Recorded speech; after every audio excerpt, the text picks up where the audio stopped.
الحمد للہ الذی لہ حمدا کثیرا کما امر واشهد ان لا الہ الا اللہ وحدہ لا شریک لہ واشهد ان سیدنا و نبینا و مولانا محمدا عبدہ و رسولہ۔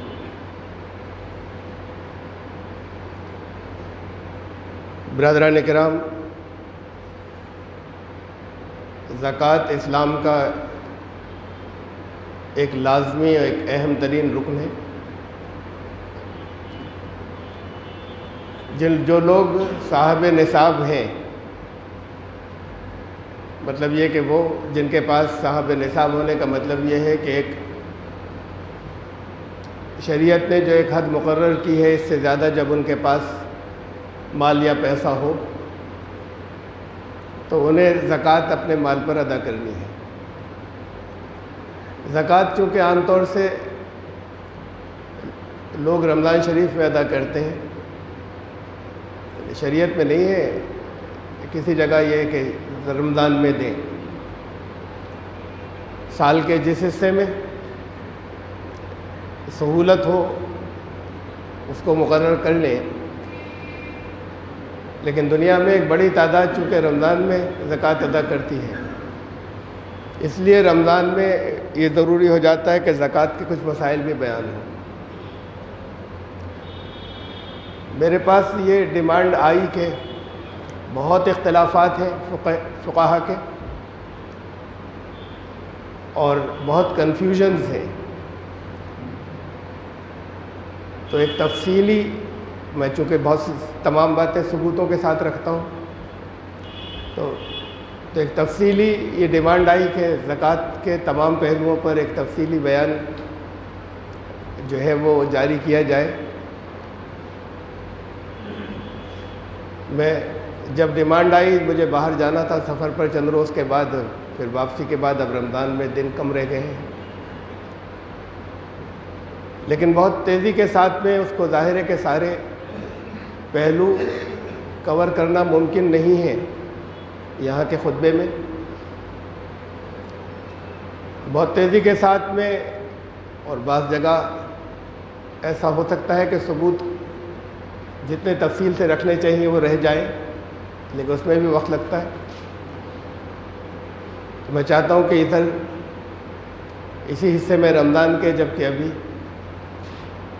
8 روز باقی ہیں روزوں میں، رمضان کے روزوں میں انشاءاللہ عید 22 تاریخ کو ہوگی، تب جتنے دن باقی ہیں یہ 7-8 روز، اس میں لوگوں تک پہنچ جائے یہ بات جو لوگ زکوٰۃ ادا کرتے ہیں رمضان شریف میں۔ زکوٰۃ کنہیں دی جائے، یعنی جو صاحب نصاب نہیں ہے انہیں دی جائے، یہ بات تو طے ہے۔ جو صاحب نصاب ہیں وہ دیں گے، یعنی نصاب وہ لمٹ جس سے اوپر کے لوگ زکوٰۃ ادا کریں، اسے پاورٹی لائن بھی کہہ سکتے ہیں ہم آج کی زبان میں، غریبی ریکھا، اور جو اس سے نیچے ہو ان کو زکوٰۃ ان کو دی جائے گی، لیکن ان میں بھی ہر مصرف میں زکوٰۃ خرچ نہیں ہوگی۔ تو زکوٰۃ کے مصارف کیا ہوں، وہ جو ان لوگوں کے درمیان جو صاحب نصاب نہیں ہیں کنہیں دی جائے اور کہاں خرچ کی جائے، اس پر میں کئی مرتبہ میرے بیان آ چکے ہیں، مختصر آج بھی میں اس کا تذکرہ کروں گا۔ یہ حصہ بہت ضروری ہے کہ نصاب کیا ہے، یعنی وہ پاورٹی لائن، غریبی ریکھا کیا ہے جس سے اوپر کے لوگ زکوٰۃ دیں، اور پھر وہ کیا کیا چیزیں ہیں جن پر زکوٰۃ ہوگی، نصاب میں جنہیں شمار کیا جائے گا۔ اب یہ بات تو تقریباً سب کو معلوم ہوگی، بہت عام سی، کہ رسول اللہ صلی اللہ علیہ وسلم 7.5 تولہ سونے کے اوپر زکوٰۃ لیا کرتے تھے جب اتنا ہو کسی کے پاس، اور 52.5 تولہ چاندی جب کسی کے پاس ہو تو اس پر زکوٰۃ وصول کی جاتی تھی۔ کچھ اور چیزوں پہ زکوٰۃ وصول کی جاتی تھی، مویشیوں کے اوپر، جانوروں میں جو مویشی ہیں ان پر زکوٰۃ وصول کی جاتی تھی، اور اس طرح سے کچھ اور یہ زرعی پیداوار کے اوپر، باغات اور کھیتی کے اوپر زکوٰۃ وصول کی جاتی تھی۔ کچھ فقہا نے تو اب وہ کم ہو گئے ہیں، وہ تعداد بڑھ گئی ہے ان لوگوں کی غور کرنے کی جو یہ کہتے ہیں کہ نہیں، دوسرے مت بھی ہیں، اس لیے کہ اس وقت کی اکانومی کے اندر، اس وقت کی معیشت کے اندر بس یہی مال تھے، بلکہ مال کی جو وہ لوگ تھے جو جسے ہم یہاں گاؤں کہیں اہل بادیہ، جو وہاں کے رہنے والے تھے وہ جانوروں کو مال کہتے تھے، مویشیوں کو، اور جو شہر کے رہنے والے تھے وہ سونے چاندی کو مال کہتے تھے، اور سونے اور چاندی دونوں میں کرنسی ہوتی تھی۔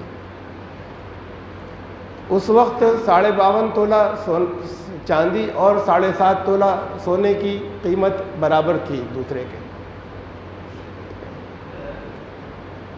اس وقت 5 اونٹوں کے اوپر زکوٰۃ رکھی گئی کہ جس کے پاس 5 اونٹ ہو وہ زکوٰۃ دے،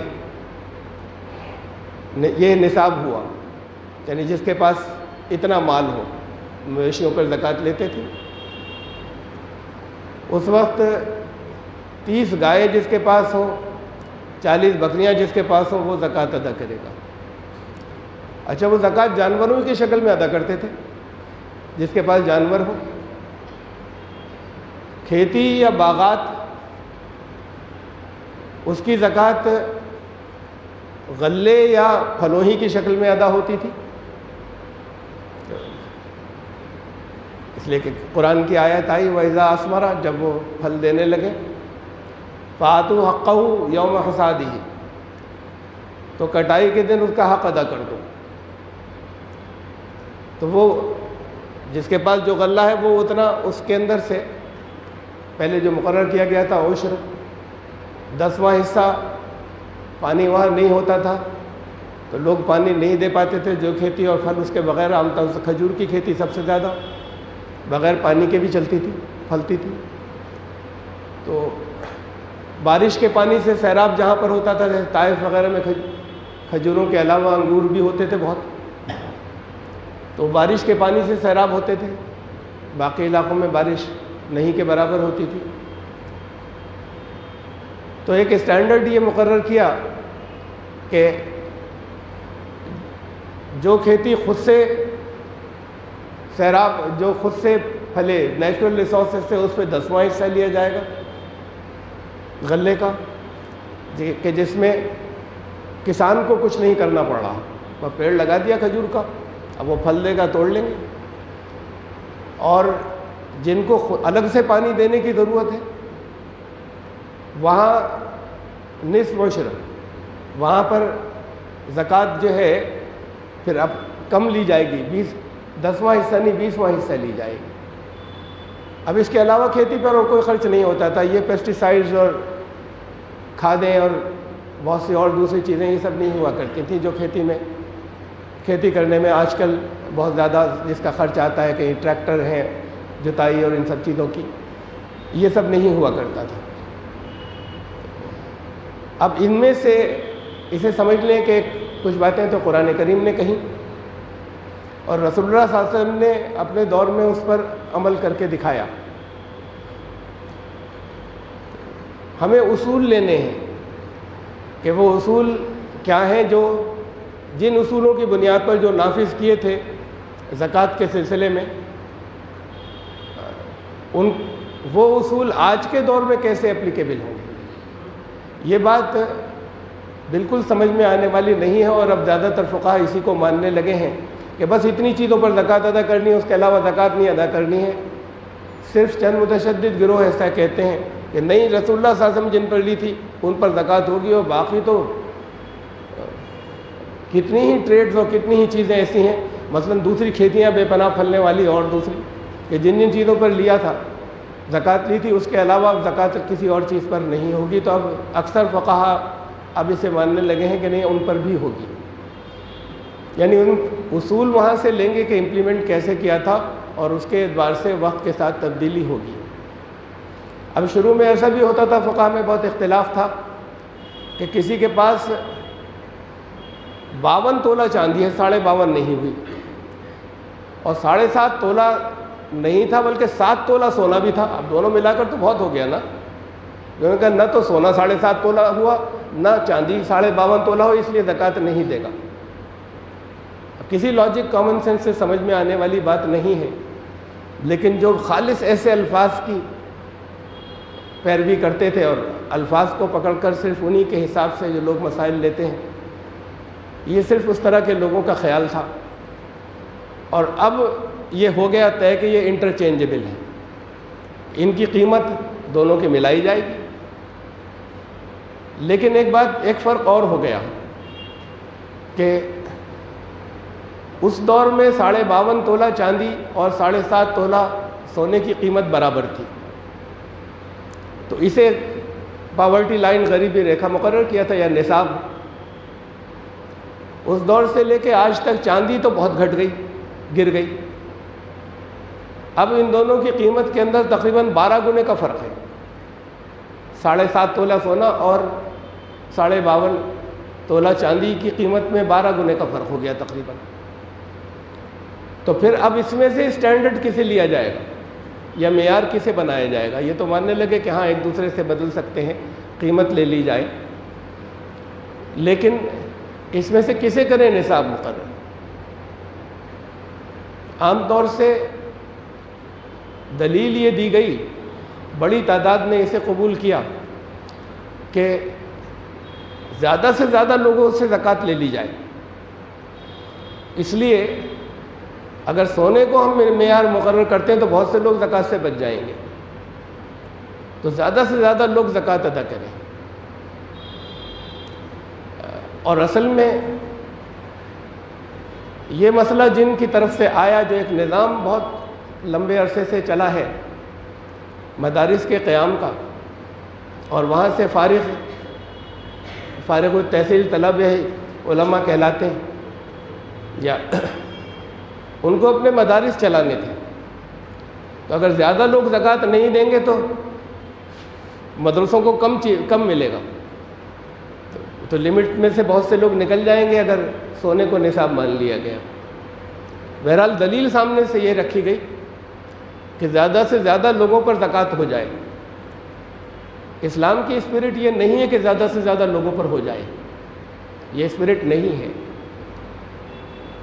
آپ اسے دیکھیں کہ ہم اب آج نصاب کسے مقرر کریں. اس میں 2 چیزیں خاص طور سے دیکھنے کی ہوں گی.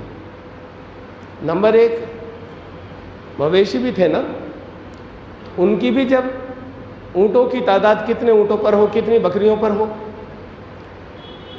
ان کی بھی قیمت اتنی ہی ہوا کرتی تھی لگ بھگ. 7.5 تولہ سونے کی جتنی قیمت تھی، 52.5 تولہ چاندی کی جتنی قیمت تھی.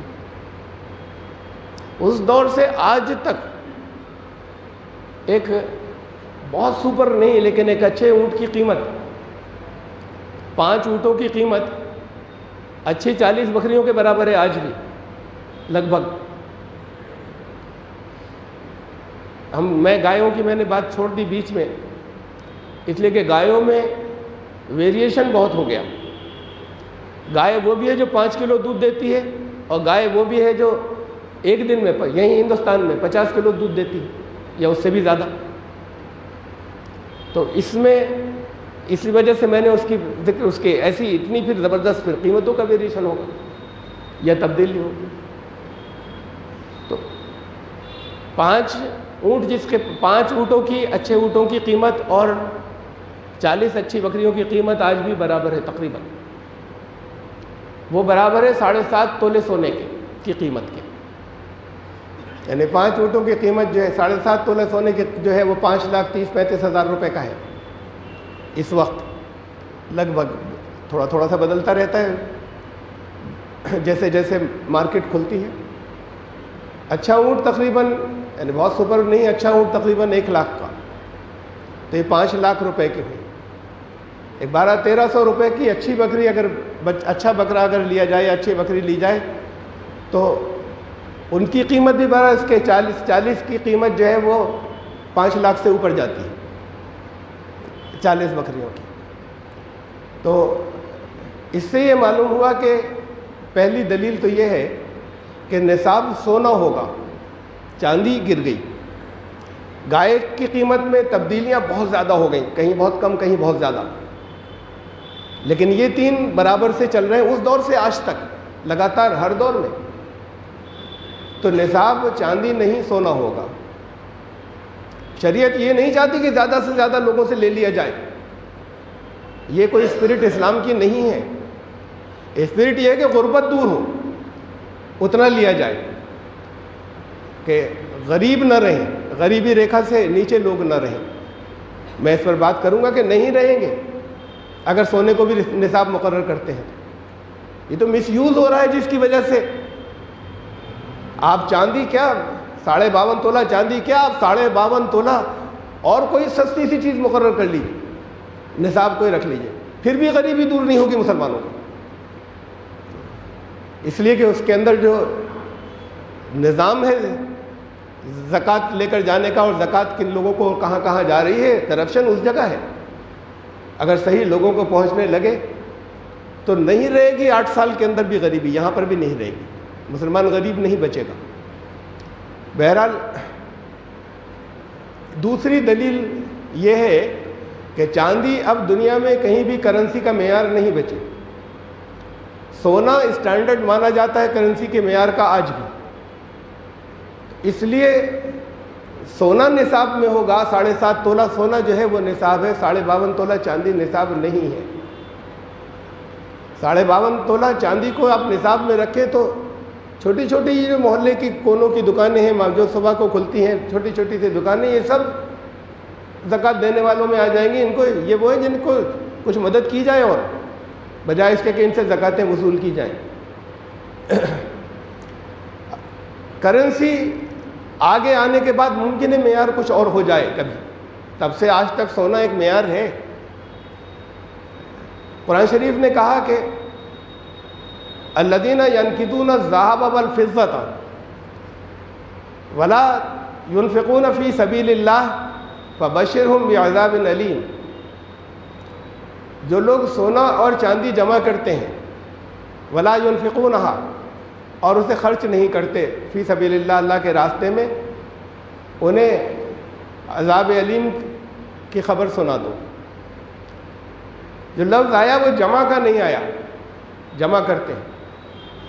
قرآن میں آیا الذی جمع مالہ وعددہ، جس نے مال جمع کیا اور گن گن کر رکھا۔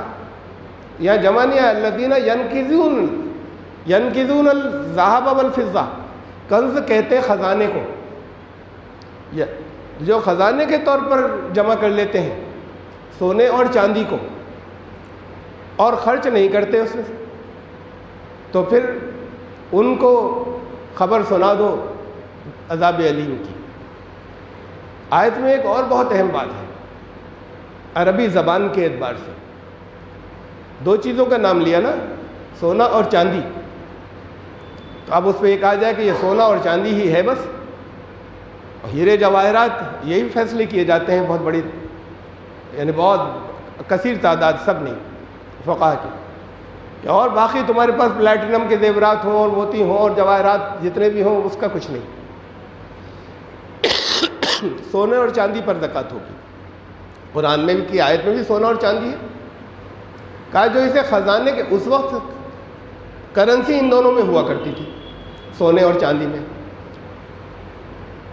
تو ایک بہت اہم بات اس کے اندر آیت میں زبان کے اعتبار سے یہ ہے کہ جو لوگ خزانے کے طور پر جمع کرتے ہیں، دو باتیں، خزانے کے طور پر جمع کرتے ہیں سونے اور چاندی کو، ولا ينفقونہا، اور اسے خرچ نہیں کرتے، فی سبیل اللہ، اللہ کے راستے میں۔ ينفقونہا یہ واحد آیا، سنگولر، دو چیزیں تھیں، اگر دونوں کے بارے میں کہا جاتا تو کہتے ولا ينفقونہما، ان دونوں کو خرچ نہیں کرتے، یہ نہیں کہا اسے خرچ نہیں کرتے، یہ واحد میں آیا ہے، یہ ولا ينفقونہا۔ اس سے یہ دونوں چونکہ کرنسی ان کے اندر ہوا کرتی تھی، تو یہ سونے اور چاندی کو اصلا نہیں کہا، بلکہ یہ کہا جس میں کرنسی ہوتی تھی اس کا نام لیا، اور کہا کہ جو اس کرنسی کو خرچ نہیں کرتے، یعنی ایکسچینجیبل ہے کرنسی کے اندر دونوں چیزیں۔ تو اب معیار کرنسی ہو گئی، نہ سونا ہوا نہ چاندی ہوا۔ یہ الگ بات ہے کہ قیمت کتنی رکھی جائے نصاب کی، وہ سونے سے چلے گی۔ یہ دو باتیں بہت اصولاً بہت واضح ہو جانی چاہیے۔ انٹرچینجیبل کن چیزوں پر زکوٰۃ ہو، اس میں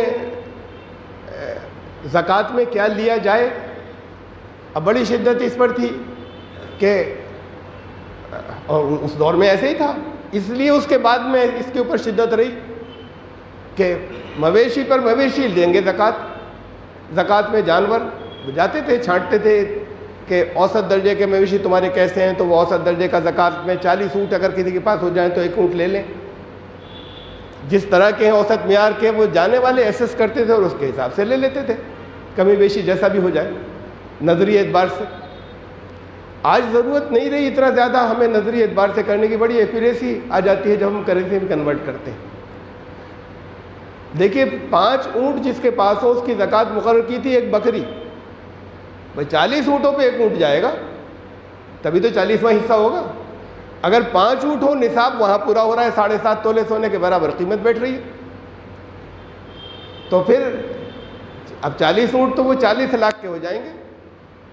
جب 5 اونٹ ہو جائیں تو پھر زکوٰۃ دیں، کیا زکوٰۃ دیں؟ 1 اونٹ نہیں دے سکتے، اونٹ کو کوئی کاٹ کر نہیں دے سکتے، اس کا پیر دے دیا، ہاتھ دے دیا۔ 1 بکری، تبدیلی ہو گئی نہیں ہو گئی کہ بجائے اونٹ کے بکری لی جائے گی۔ اگر آپ حساب لگائیں، مثلا جیسے اوسط میں نے لگایا کہ 1200-1300 روپے کی 1 بکری کو ہم مانیں اچھی بکری، تو 5 اونٹ کی قیمت 5 لاکھ، اور یہ جو ہے اس کی قیمت 1 بکری کی اتنی، کہ آپ حساب لگا لیجئے اسے، یہ 2.5% ہی بیٹھتا ہے کہ 2.5% زکوٰۃ جو ہے وہ ہو گئی، 40واں حصہ ہو گئی۔ کب؟ جب کہ ہم نے قیمت کرنسی میں کنورٹ کیا۔ وہ انہوں نے اس وقت بھی ذہنی طور پر یہی تھا کہ سونا کتنے کا ہوتا ہے، اتنے اونٹوں پر زکوٰۃ ہے تو بکری کتنے کی ہوتی ہے، 1 بکری لے لی جائے۔ آج بھی پوزیشن یہی کہ وہ 2.5% زکوٰۃ بیٹھے گی۔ تو پھر جب یہ جانور تبدیل ہوا، یہ نہیں ہوا کہ اونٹ ہی دینا ہوگا، تو اس کا مطلب یہ تبدیلی کی جا سکتی ہے، ضروری نہیں کہ وہی جنس دینی ہوگی، زکوٰۃ میں وہی آئٹم دینا ہوگا۔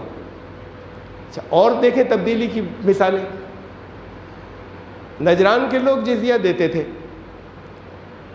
حضرت معاذ بن جبل کو وہاں نگراں مقرر کیا تھا، وہاں کی آبادی سب عیسائی تھی، کچھ مسلمان بھی تھے، مسلمانوں کو زکوٰۃ دینی ہے، تو وہ جو جزیہ تھا وہ وصول کرتے تھے حضرت معاذ بن جبل، اور مسلمانوں سے زکوٰۃ لیتے تھے، ان چیزوں کی نگرانی کرتے تھے۔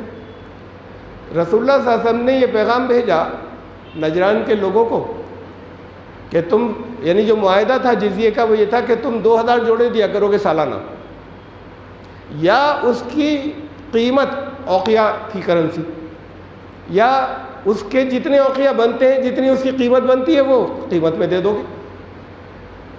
تو اس کا مطلب یہ کہ انٹرچینجیبل تھا، یہ تو جزیے کی بات ہوئی تھی، اب مسلمانوں سے زکوٰۃ لینی تھی۔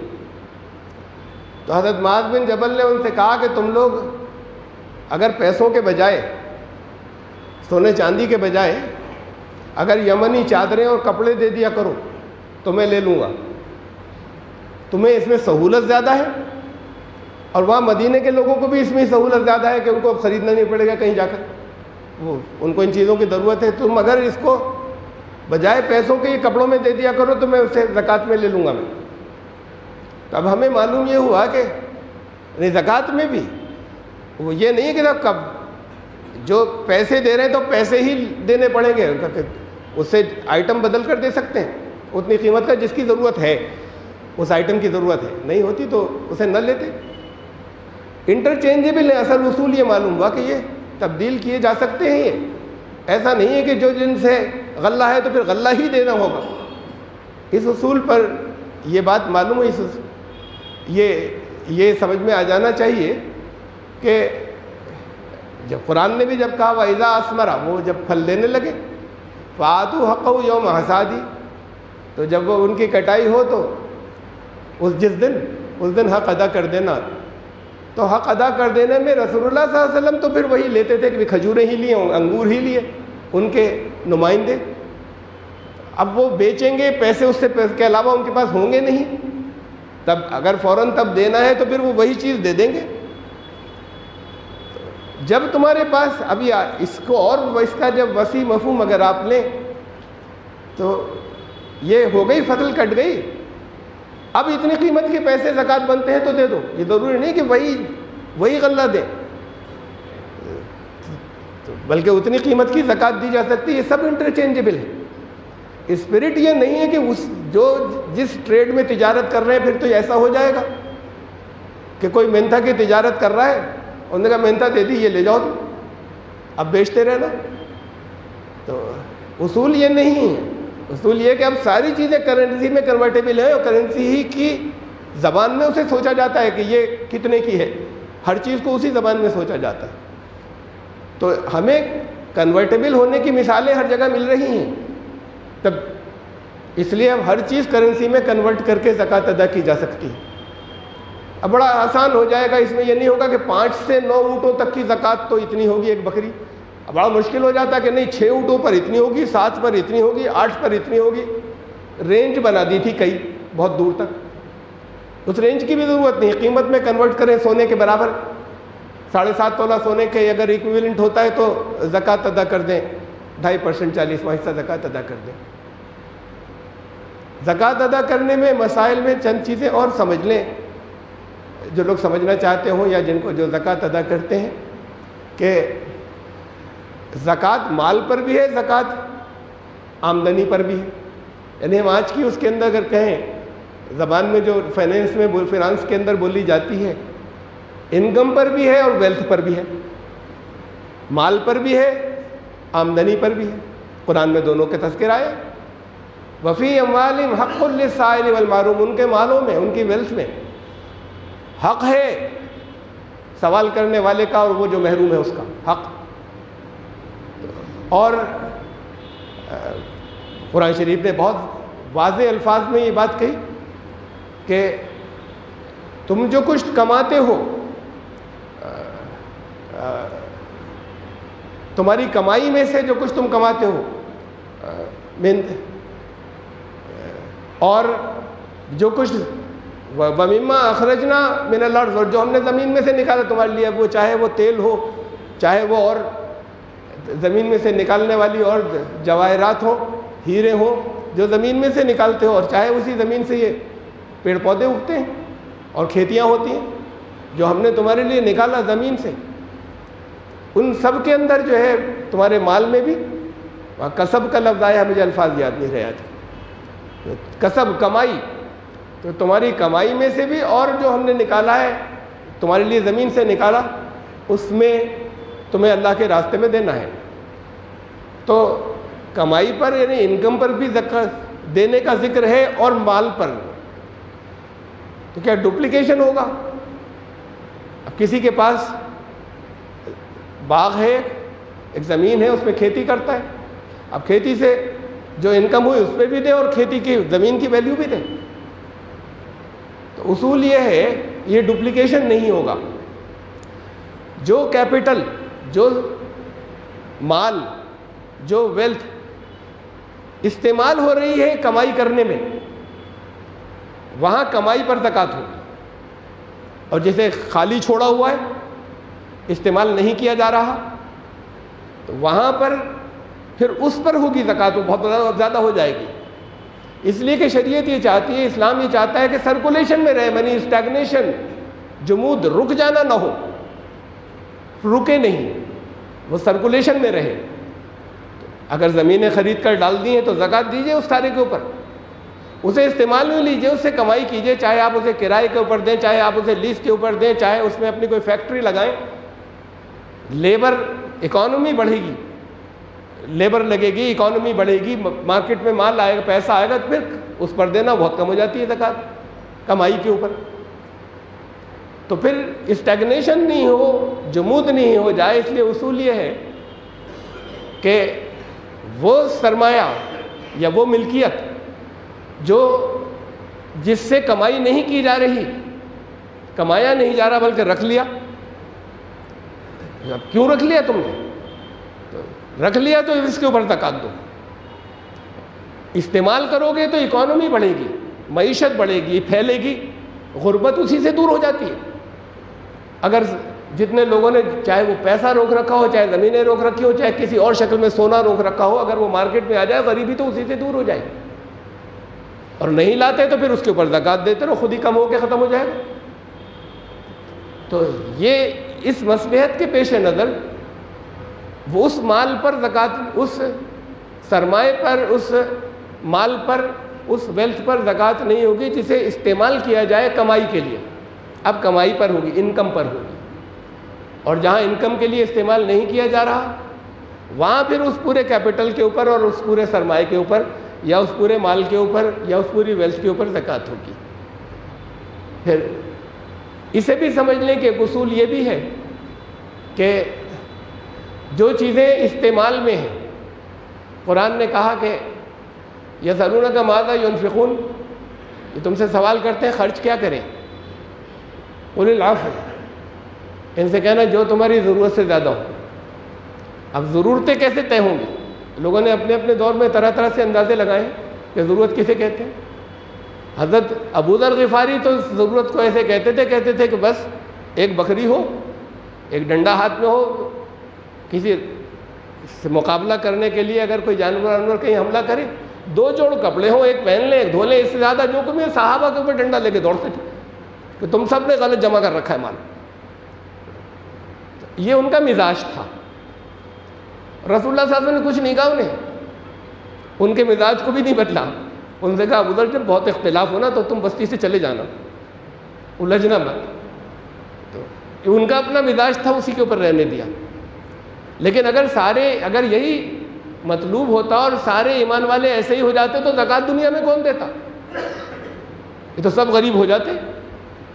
تو پھر وہ بھی تھے جن کے پاس بہت دولت تھی اور انہوں نے بہت زکوٰۃ ادا کی، زکوٰۃ ادا کیا کرتے تھے۔ تو اب یہ معیار کہ کیا ضرورت کا ہے اور کیا ضرورت سے زیادہ ہے یہ تو کبھی طے نہیں ہو سکتا۔ کسی کی ضرورت یہ بھی ہو سکتی ہے کہ اس کے پاس ہیلی کاپٹر ہو، بزنس نیڈ ہو سکتی ہے، اور کسی کی ضرورت جو ہے وہ سائیکل سے کام چل جاتا ہے۔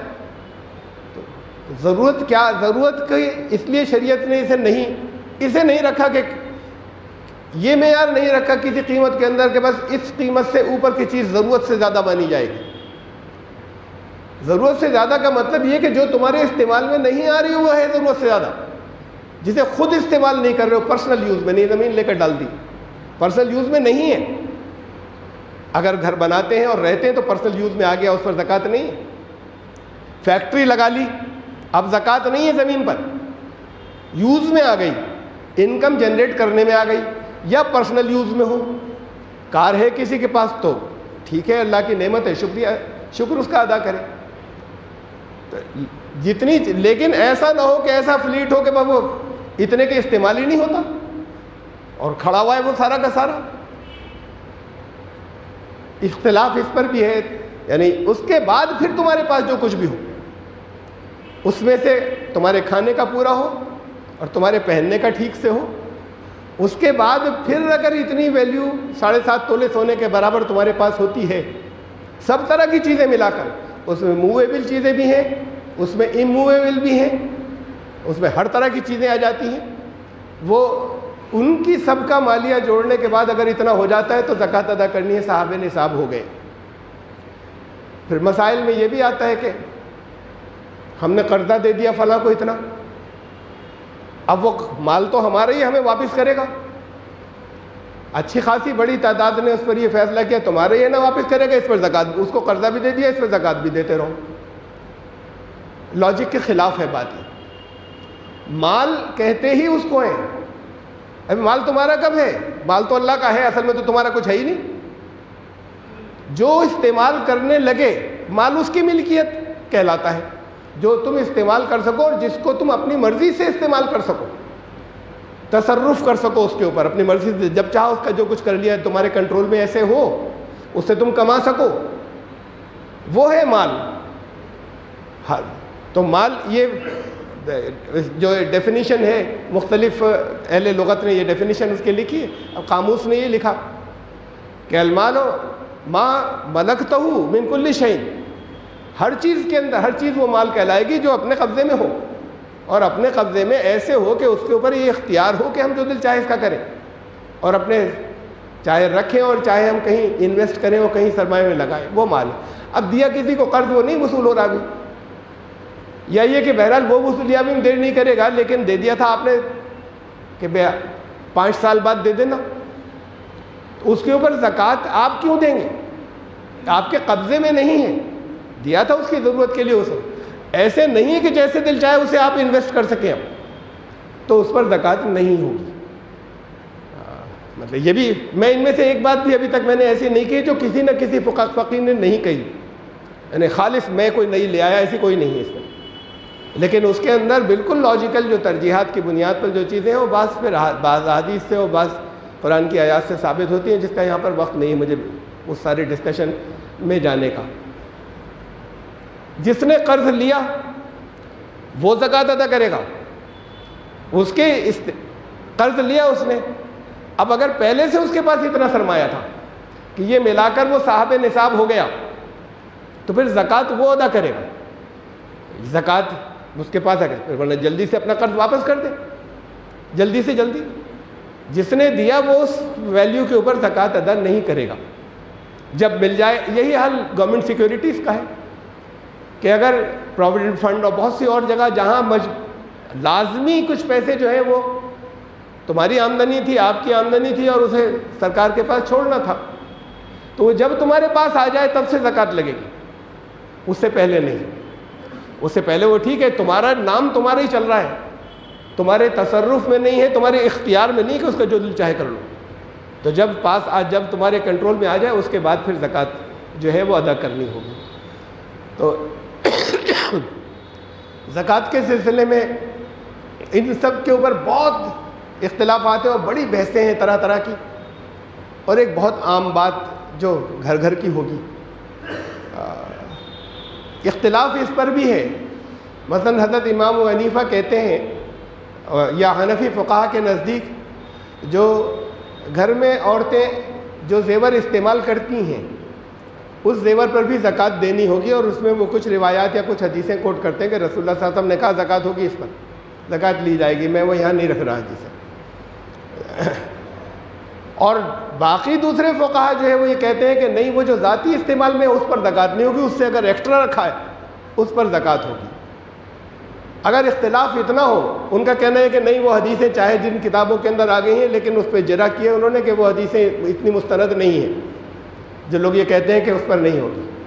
جب اختلاف ہو تو اصول یہ کہ قرآن کہیں نہ کہیں اس مسئلے کو حل کرے گا، تو پھر وہی آیت جو میں نے پہلے آپ کو یہ سمجھانے کے لیے کوٹ کی تھی یا حوالہ اس کا دیا تھا کہ اب وہ کرنسی مانی جائے گی، سونا اور چاندی۔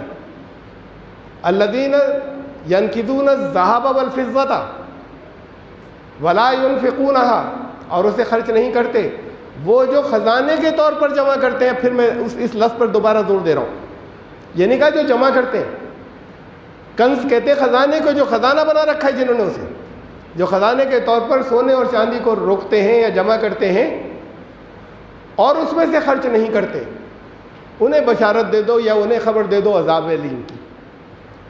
زیورات جو استعمال کرتی ہیں عورتیں وہ خزانے کے طور پر نہیں ہوتے، وہ خزانے کے طور پہ تو اینٹیں رکھی جاتی ہیں سونے کی، جمع کر رہے ہیں سونا، مختلف طریقے سے اور رکھا جاتا ہے، یہ خزانے کے طور پر نہیں ہوتی، یہ استعمال ہوتا ہے، ذاتی استعمال ہوتا ہے، تو اسے خزانہ نہیں کہا جا سکتا بشرطے کہ استعمال ہو رہا ہو۔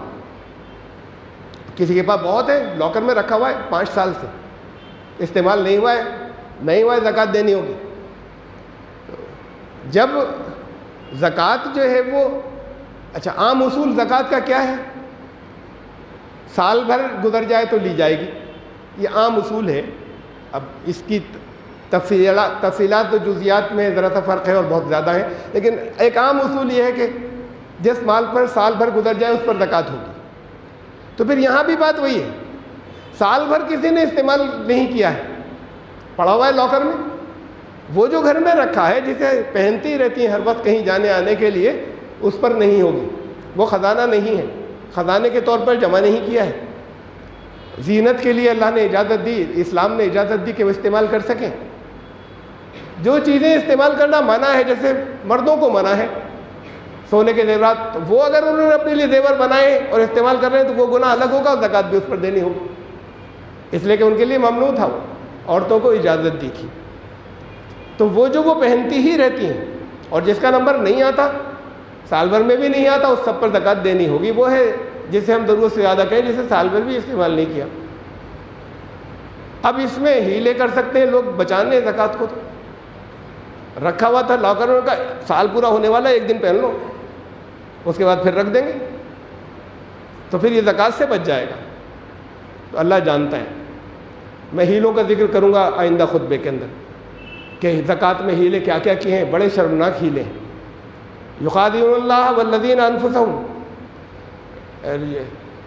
یخادعون اللہ والذین آمنوا، یہ دھوکہ دے رہے ہیں اللہ کو اور دوسرے ایمان لانے والوں کو جو زکوٰۃ وصول کرنے آتے ہیں انہیں دھوکہ دے رہے ہیں۔ یہ تو ہمارے استعمال کا تھا، ایک دن پہنا تھا، اس لیے پہنا تھا اس نیت سے کہ یہ بچ جائے۔ یہ اللہ کو دھوکہ دے رہے ہیں، ایمان لانے والوں کو دھوکہ دے رہے ہیں۔ وَمَا يَخْدَعُونَ إِلَّا أَنفُسَهُمْ، اپنے آپ کو دے رہے ہیں، کسی کو دھوکہ نہیں دے رہے۔ تو یہ اللہ تو دھوکہ کھائے گا نہیں، تو اس لیے یہ دھوکہ دینے کی کوشش نہیں کریں۔ جیسے ٹیکس سیونگ کرتے ہیں وہ پلاننگ نہیں چلے گی۔ اچھا تو یہ ہے کہ ایسا کیجئے کہ کچھ آئیڈیا، کچھ اندازے سے، تخمینے سے جو کچھ کر رہے ہیں اس سے کچھ تھوڑا سا زیادہ کر دیں، بجائے اس کے کوشش یہ کریں کہ کیسے بچ جائے اور کیسے ہم ادھر ڈیوائیڈ کر دیں اور ادھر کر دیں، اس کے نام پر اس کے نام پر، اور ہے استعمال، سارا تصرف اور سارا کنٹرول ہے اپنا ہی، نام ڈال دیا اور ادھر ادھر دوسروں کا کچھ۔ تو یہ اللہ جانتا ہے، یہ ہیلے نہیں چلیں گے۔ ہیلے اور بڑے بڑے شرمناک ہیں جو چلا کرتے ہیں، اور جو وہ زکوٰۃ کا جب استعمال کی بات آئے گی، کہاں کہاں استعمال ہے جو میں نے آج نہیں لے سکا، بہت مختصر سا اس پر سے میں گزرا ہوں کہ نصاب کیا ہے، کن کن چیزوں پہ زکوٰۃ ادا کی جائے گی، اب کرنسی بیس بنے گی اور سونے کی قیمت معیار بنے گی۔ غریب نہیں بچے گا کوئی اگر دھوکے نہیں دیے جائیں، اگر صحیح جگہ پہنچ جائے۔ صحیح جگہ قرآن نے بتائی ہیں، بہت صاف صاف الفاظ میں ہیڈنگز بتائی کہ کہاں کہاں دی جائے گی۔ اس کے علاوہ کسی جگہ اگر ہیلے کر کے لگے گی، اگر فریب کر کے لگے گی، تو پھر وہ اللہ جانتا ہے اور اللہ دیکھ رہا ہے۔ جائز کیا ہے، فتوے ہیں موجود۔ ایک دارالعلوم دیوبند کا فتویٰ میں نے دیکھا کہ ہیلا کر سکتے ہیں، دینی تعلیم بڑی اہم ہے اس کے لیے، یعنی گھما پھرا کر جائز کر لیں۔ کیا کرتے ہیں یہ اگلی مرتبہ، اس کے لیے ہیلا کر سکتے ہیں، مسجد کے لیے مت کرنا، مسجد کی تعمیر کے لیے بھی جائز نہیں، مدرسوں کے، اس لیے کہ دینی تعلیم بہت اہم ہے، اس لیے اس کے لیے ہیلا کر لینا یہ جائز ہے۔ مسجد کے لیے اس لیے نہیں کہ ابھی لوگ فراخی سے مسجد کے لیے پیسے دیتے ہیں، چندہ دیتے ہیں، اچھا کم دینے لگے تو پھر اس کے لیے بھی ہیلا کر لینا، تو اللہ کو تو، اور یا وہ فی سبیل اللہ میں نہیں آتا، تو پھر اس کے لیے تو مت کرنا، اس کے لیے کر لینا۔ یہ کر لینے کا مطلب یہ کہ وہ جانتے ہیں کہ شریعت نے اجازت نہیں دی تھی، اور یہ اسے ہیلا شرعی کہہ کے اسے جائز کہتے ہیں۔ اور اس سے پھر اور آگے لوگ بڑھ گئے، موٹی موٹی کتابیں لکھ لیں کہ کیسے زکوٰۃ بچانا اور کیسے جس جگہ دل چاہے وہاں استعمال کر لینا۔ وہ موٹی موٹی کتابیں ہیلا شرعی کے نام سے، چند ایک آدھ اس میں سے ہیلے کا ذکر میں کروں گا تو آئندہ کروں گا۔ ہیلے نہ کریں، جو حقیقت ہے اللہ جانتا ہے۔ اچھا تو یہ ہے کہ جو اصول میں نے پہلے بھی ذکر کیا ہے، ایک بزرگ کی کہی ہوئی بات ہے کہ یہ وہ جگہ ہے جہاں بچنے میں فائدہ نہیں ہے، پھنسنے میں فائدہ ہے۔ قرآن کہتا ہے بڑھے گا تمہارا، تو یقین کیوں نہیں کرتے؟ اور یہ چوری کر لی اگر تم نے، یہ آڑ سے گھما پھرا کے جو ناجائز تھا اسے جائز بناتے ہو۔ لوگوں نے سود کے ہیلے کیے ہیں اور وہ بھی کتابوں میں لکھے ہوئے کہ کیسے کرنا، انٹرسٹ کے اور ربا کے کہ کیسے کرنا، وہ جائز ہو جائے گا تمہارے لیے۔ تو اب یہ تو ان کا بار تو ان پر، لیکن بہت کامن سینس، ہلکی معمولی عقل کے لوگ بھی جان سکتے ہیں اس بات کو کہ یہ دھوکے اللہ کے ساتھ میں نہیں چلیں گے۔ جو بتایا تھا جہاں خرچ کرنا وہاں کرو، غریبی نہیں بچے گی۔ جب وہاں خرچ نہیں ہوگا تو پھر غریب رہیں گے۔ تم سونا نہیں، تم تو تانبا اور تم چاندی نہیں، اور تم کہیں نیچے جا کے المونیم کو نصاب بنا لو تب بھی غریب رہیں گے۔ اور ہاں غریبوں سے وصول کرنا شروع کر دو، لوگ غریب ہی رہیں گے، اس سے زیادہ نیچے کے درجے کے لوگوں کی بھی پوزیشن امپروو نہیں ہوگی۔ اس لیے کہ جہاں جس جگہ پہ رہا ہے اور جیسے جیسے خرچ ہو رہا ہے وہ نہیں ہے جو قرآن نے بتایا تھا. تو بہرحال آج میں نے نصاب کا ذکر کیا اور یہ کہ یہ کنورٹیبل ہے, اب کرنسی ہی بنیاد ہوگی, اور اس سے متعلق میں مال پر کب ہوگی زکوٰۃ اور آمدنی کے اوپر کب ہوگی. اور پھر آخری بات اتنی اور کہہ دوں, سب سے آسان طریقہ آج کل بزنس کے بزنس تجارت کے اس کے اوپر بھی ہے. مال تجارت سال بھر میں کبھی تو ایک دم سے گھٹ جاتا ہے, پیسہ گھٹ جاتا ہے, کسی دن بالکل زیرو کے برابر ہو جاتا ہے, کسی دن بہت آ جاتا ہے. یہ تو چینج ہوتا رہتا ہے نا سال بھر. اور ایسی مال تجارت بھی کبھی لگا رہ گیا شو روم میں بہت, اور کبھی ایک دم سے نمٹ گیا اور آرڈر دینا ہے تو یہ مال گیا دوسرا آ گیا. بہت بالکل ایکوریٹ طریقہ ہے, وہ اس دور میں نہیں تھا.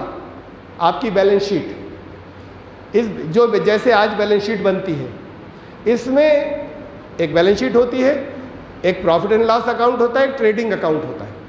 ٹریڈنگ اکاؤنٹ کے اندر یعنی گراس پروفٹ جو آتا ہے اس پر زکوٰۃ ہوگی. گراس پروفٹ پر, گراس پروفٹ وہ اس میں وہ خرچے اس میں سے کاٹے جاتے ہیں جو اس بزنس آمدنی بڑھانے کے لیے کمانے کے لیے جو خرچ کیا گیا وہ سب ٹریڈنگ اکاؤنٹ کہلاتا ہے. ٹریڈنگ میں جو خرچہ ہو گیا, خریدنے میں بیچنے میں, چاہے وہ جس طرح کے خرچے ہوں, چاہے وہ گاڑیوں کے ہوں, چاہے آفس کے ہوں, وہ خرچے جتنے ہیں وہ سارے خرچے جو ہیں جو اس کو کمانے میں لازم تھے خرچ کرنا, اب جو پروفٹ ہوا وہ گراس پروفٹ کہلاتا ہے. پھر اس کے بعد کچھ اور خرچے ہوتے ہیں, وہ ذرا پرسنل نیچر کے ہیں, کمانے کے لیے نہیں ہیں, انہیں وہ بنتا ہے profit and loss account, net profit کہلاتا ہے. تو نیٹ پروفٹ نہیں, وہ جو گراس پروفٹ ہے اس کے اوپر زکوٰۃ لگے گی. یہ الگ بات ہے کہ کچھ لوگ اپنی بیلنس شیٹ جو ہے وہ ذرا سا ٹیکس ویکس بچانے کے لیے کچھ مختلف بناتے ہیں, تو وہ تو آپ کی مرضی. لیکن معلوم ہے نا کہ کتنا ہم نے اس کے اندر سے کم کر لیا ہے. اصل میں آمدنی کتنی ہو رہی تھی, اور بھی جب ایک ایکوریٹ بھی بنائیے, اور ایکوریٹ بنانے کا دو بنانا ممکن نہیں ہو تو ایسٹیمیٹ تو ہوگا کہ کتنا ہم نے کم کیا ہے, تھوڑا سا اور اس میں مارجن بڑھا لیجیے اور اس کے اوپر زکوٰۃ ادا کریں. یہ سب سے ایکوریٹ طریقہ ہے مال تجارت یا موجودہ دور میں بزنس پر زکوٰۃ ادا کرنے کا, اس لیے کہ اس کے اندر کیپٹل اور انوینٹری یعنی وہ جو کہیں اگر آپ کا مال رکھا ہوا ہے اور کیش ان ہینڈ, یہ دونوں چیزیں آتی ہیں. یہ اور اس کے بعد پھر پروفٹ آتا ہے. یہ دونوں چیزیں اس کے اندر کنسیڈر ہوتی ہیں, کبھی بڑھ جاتی ہیں کبھی گھٹ جاتی ہیں, لیکن وہ گراس پروفٹ جو نکل کر آتا ہے زکوٰۃ اس کے اوپر ہوگی. تو یہ بہت زیادہ ایکوریٹ طریقہ مال تجارت کے سلسلے میں ہے. تو یہ میں نے زکوٰۃ کے کچھ مسائل آپ کے سامنے وہ جن کے اوپر بڑا اختلاف اور بڑے کنفیوژنس ہیں, اور یہ سب سمجھ میں آنے والی باتیں ہیں, بہت لاجیکل ہیں. میں بعض دلیلوں کے ساتھ میں نے آپ کے سامنے رکھی. جو لوگ زکوٰۃ جن کے اوپر واجب ہو رہی ہے وہ لازماً زکوٰۃ ادا کریں, ہیلے نہیں کریں, بچنے کی کوشش نہیں کریں. تھوڑا سا کچھ آگے بڑھ کے ایکسٹرا ہی دے دیں گے تو زیادہ اچھا ہوگا. اور یوت الحکمت من یشاء, یہی جہاں پر مال خرچ کرنے کا ذکر آیا وہاں اللہ نے کہا کہ اللہ نے جسے حکمت دی بڑی زبردست چیز مل گئی, جسے چاہتا ہے دیتا ہے. وَمَن یُؤْتَ الْحِکْمَةَ فَقَدْ أُوتِیَ خَیْرًا کَثِیرًا, اور بڑی زبردست چیز مل گئی جسے حکمت ملی. یہ مال خرچ کرنے کے بارے میں جہاں کہا کہ یہ تم بڑھاتے ہو, اصل میں کم نہیں کرتے جب اللہ کی راہ میں دیتے ہو. اور یہ یقین مانیے کہ یہ بڑھانے کا تذکرہ صرف آخرت کا نہیں ہے, یہاں دنیا میں بڑھتا ہے ان کا. یہ ہے حکمت کی بات کہ کامن سینس سے تو معلوم ہوتا ہے گھٹ رہا ہے, لیکن اصل میں وہ اپنا مال بڑھا رہے ہوتے ہیں, اور مال کا تزکیہ بھی ہوتا ہے, مال پاک بھی ہوتا ہے. تو اس لیے وہ لوگ جو زکوٰۃ کے لمٹ میں آتے ہیں تھوڑا سا مارجن ادھر ہی رکھتے ہوئے کہ ہم کیسے ادا کر دیں, اگر خالی اندازہ اور تخمینہ چل رہا ہے وہ اپنی زکوٰۃ ادا کریں. کہاں جائے گی زکوٰۃ یہ بہت اہم ہے. وہاں مت دیجئے جہاں پر جو قرآن شریف نے کہا ہے کہ یہ 8 جگہیں ان کے علاوہ کسی اور جگہ جو لوگوں نے جائز کر لی, وہاں ہرگز مت دیجئے. اب یہ آپ کی ذمہ داری, جب اللہ نے اپنے کلام میں صاف بتا دیا تو ایسا نہیں ہوگا کہ ہمیں معلوم نہیں تھا, یہ تو بڑے علم والے تھے, ہم سے کہنے آئے تھے دے دو, ہم نے دے دی. اسے دیکھیے آپ کے پاس اللہ کا کلام موجود ہے. ایک ہی آیت ہے سورہ توبہ کی, سورہ نمبر 9 کی آیت نمبر 60, جس میں 8 ہیڈ بتائے گئے ہیں کہ زکوٰۃ کہاں لگے گی, کہاں خرچ ہوگی. اس کے علاوہ دین کے بہت کام ہیں, الگ سے خرچ کیجئے, زکوٰۃ دے کر فارغ نہیں ہو گئے, وہ زکوٰۃ سے الگ خرچ کریں. تو یہ کچھ مسائل تھے جو میں نے یہاں پر سامنے رکھے, بعد انشاءاللہ اگلے خطبے کے اندر لوں گا. بارک اللہ لنا و لکم فی القرآن العظیم انہ تعالی جواد کریم.